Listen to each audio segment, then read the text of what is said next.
is Christ,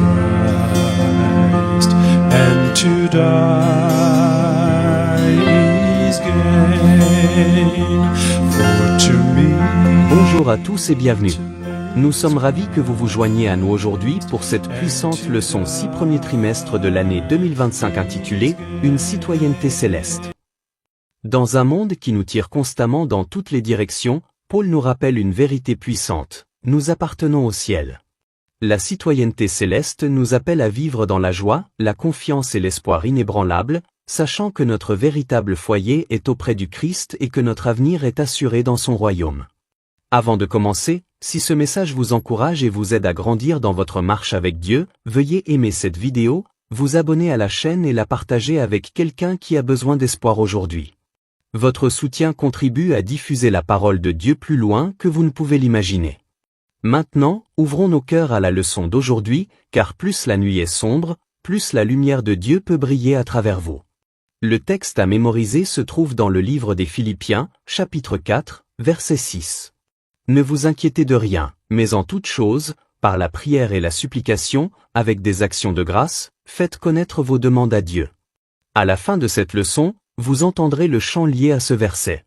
Chers auditeurs, la conclusion de la lettre de Paul aux Philippiens rassemble des principes puissants pour la vie chrétienne quotidienne. Au cœur de celle-ci se trouve le rappel que les chrétiens appartiennent à un royaume bien plus grand que n'importe quelle nation terrestre. Parce que notre citoyenneté est dans les cieux, nos valeurs, nos espoirs et nos réactions face à la vie doivent être différents de ceux du monde. Paul souligne que l'anxiété, le découragement et la peur ne doivent pas dominer notre vie. Au contraire, par la prière, la confiance et la gratitude, nous pouvons connaître la paix de Dieu, une paix stable, durable et indépendante des circonstances. Cette leçon puissante nous invite à détourner notre confiance des systèmes humains instables pour la diriger vers le royaume de Dieu, où nos besoins présents et nos espoirs futurs sont entre de bonnes mains. Dimanche. Les modèles. Paul commence par souligner l'importance des modèles. Chaque personne apprend par imitation, et cela est particulièrement vrai dans la vie spirituelle. Alors que le monde offre d'innombrables exemples négatifs, des personnes motivées par des désirs égoïstes et des priorités terrestres, Paul exhorte les croyants à suivre intentionnellement ceux qui vivent fidèlement pour le Christ. Dans Philippiens 3, versets 17 à 19, Paul oppose les exemples pieux à ceux qui vivent comme des « ennemis de la croix ». La différence réside dans leur objectif. Un groupe vit pour les réalités éternelles, tandis que l'autre est consumé par les appétits terrestres. Il est important de noter que Paul ne parle pas avec haine, il pleure pour ceux qui ont choisi la mauvaise voie. Cela reflète la compassion du Christ.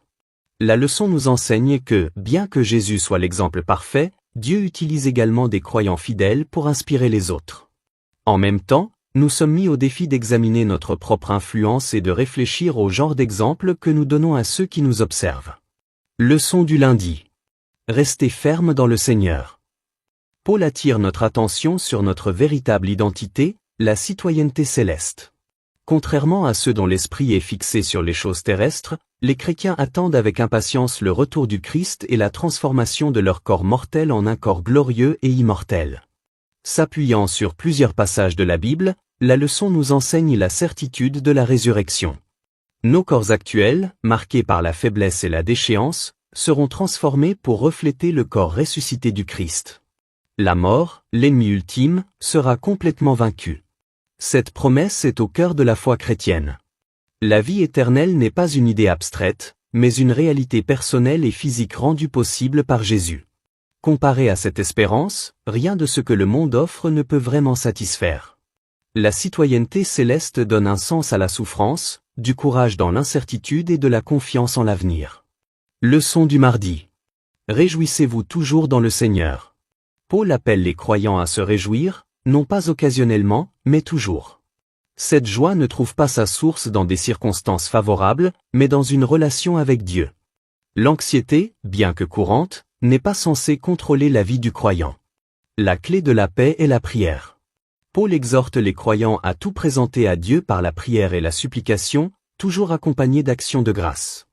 La gratitude exprime la foi que Dieu est déjà à l'œuvre, avant même que les réponses ne soient visibles.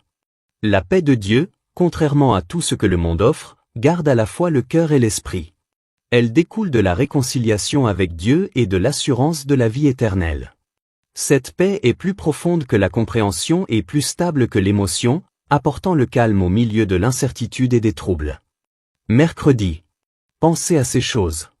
La paix intérieure doit être protégée, et Paul explique comment cela se produit, grâce à une pensée disciplinée. Utilisant une image militaire, il décrit la paix de Dieu comme un garde posté sur l'esprit et le cœur. Paul énumère des vertus spécifiques pour guider la pensée chrétienne: la vérité, la noblesse, la justice, la pureté, la beauté et les choses dignes d'éloge. Ces qualités reflètent le caractère de Dieu et façonnent une vie centrée sur le Christ. Ce sur quoi nous nous attardons influence ce que nous devenons. Paul met également l'accent sur la pratique. La foi n'est pas seulement intellectuelle, elle se vit. Lorsque les croyants pensent correctement et agissent fidèlement, la présence de Dieu apporte la paix et la stabilité dans leur vie. Paul nous appelle à mettre en pratique ce que nous avons appris, reçu, entendu et vu de son propre exemple. Leçon du jeudi. Les clés du contentement. Paul révèle le secret du contentement, dépendre du Christ plutôt que des circonstances. Que ce soit dans l'abondance ou dans le besoin, Paul a appris à faire entièrement confiance à Dieu. Les Écritures nous rappellent que la sécurité matérielle est temporaire, mais que la provision de Dieu est constante. Nous sommes venus au monde sans rien et nous le quitterons de la même manière, mais Dieu promet de pourvoir à tous nos besoins réels. Le contentement grandit lorsque nous faisons confiance à la providence de Dieu plutôt que de nous accrocher à nos possessions ou à notre confort. La promesse bien connue, « Je peux tout par Christ qui me fortifie », ne parle pas d'un pouvoir illimité, mais d'une endurance et d'une obéissance rendues possibles par le Christ. Paul encourage les croyants à demander avec audace ce qui est conforme à la volonté, à la sagesse, au pardon, à l'amour, au courage et à la croissance spirituelle de Dieu, tout en faisant confiance au timing et à la sagesse de Dieu pour les prières non exaucées. Chers auditeurs, comment gérez-vous les choses pour lesquelles vous avez prié et qui ne se sont pas encore réalisées, ou qui ne se réaliseront peut-être jamais? Leçon du vendredi. Réflexion supplémentaire. Les réflexions finales soulignent la dépendance quotidienne envers Dieu. La force spirituelle ne s'acquiert pas par une expérience unique, mais par une communion continue avec lui. Tout comme Jésus cherchait chaque jour la force auprès du Père, nous sommes appelés à rechercher chaque jour une grâce nouvelle. Les ressources de Dieu sont illimitées et ses promesses sont sûres. Lorsque nous nous concentrons moins sur nos propres faiblesses et davantage sur la puissance de Dieu, nous trouvons la force de vaincre. La confiance, l'obéissance et la foi ouvrent la voie à Dieu pour qu'il agisse en nous et à travers nous. La leçon se termine en nous appelant à lever les yeux au-dessus de nous-mêmes, à ancrer notre espérance dans le ciel et à vivre chaque jour comme des citoyens du royaume éternel de Dieu. Chers auditeurs, en tant que chrétiens, notre véritable citoyenneté ne se trouve pas dans ce monde, mais dans les cieux. Paul nous rappelle dans Philippiens que si les systèmes terrestres échouent et déçoivent, le royaume de Dieu offre une espérance, une paix et un but durable. Nous sommes appelés à suivre des modèles pieux, et non ceux qui sont motivés par des désirs égoïstes. Notre vie doit diriger les autres vers le Christ, en reflétant son humilité, sa fidélité et son amour. Parce que notre citoyenneté est dans les cieux, nous vivons avec une espérance qui dépasse cette vie. Jésus transformera nos corps faibles et mortels et vaincra la mort pour toujours. Cette promesse nous donne du courage et de la confiance, quelle que soit la situation à laquelle nous sommes confrontés aujourd'hui. Paul nous enseigne également le secret de la paix, se réjouir dans le Seigneur, prier pour tout et faire entièrement confiance à Dieu.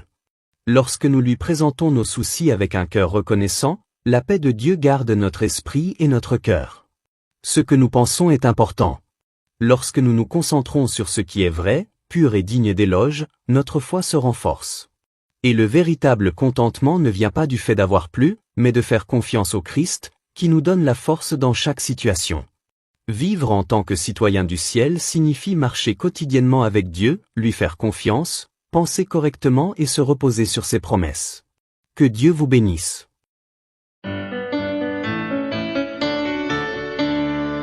Anxious for nothing, but in everything, my prayer and supplication, with thanksgiving, let your request be made known to God. Be anxious for nothing, but in everything, my prayer and supplication, with thanksgiving, what you're